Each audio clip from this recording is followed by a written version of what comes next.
sizlarga o'xshagan mutaxassislar bizga suvda kerak. Hayotni o'zi majbur qildi. Mana shunday oliygohlarni tuzishimiz bejiz emas.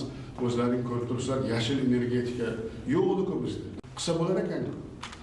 Xuddi shunday endi ekologiyaga, mana yashil makon, daraxt ekishga o'rgandik, parvarishga o'rganolmayapmiz, suv berishga o'rganolmayapmiz. U ham bizning eng katta kamchiligimiz. Nima uchun dual deyapman? Bugun olgan ta'limlaringni bugun berish kerak. Ertaga kech bo'ladi. Bahorda, kuzda ekmasak, daraxt yozda ekib bo'lmaydi, lekin butun dunyoda yozda ham ekyapti. Nimaga ularni mana shu ta'limi juda yuqori. Yoshlar aynan nima uchun bu universitetni tanlashgani haqida so'zlashdi.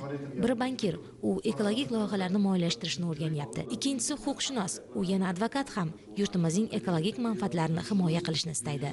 Ya'ni universitet tamomlaganimdan keyin o'zimni advokatlik tuzilmamga asos soldim va bugungi kunda advokatman, advokatlik faoliyati bilan shug'ullanish bilan birgalikda bu yerda barqaror ekologiya huquqi bo'yicha o'zimni bilimlarimni orttirib, universitet rahbariyati va vazirlik rahbariyati tomonidan xalqaro o'zingiz ko'rib turgan ekspertlar. Bakalavrda o'qiganingizda biron marta ekologiya bo'yicha bir narsa harfini ham o'rganmadingiz? Yo'q, ekologiya bo'yicha o'rganmaganmiz.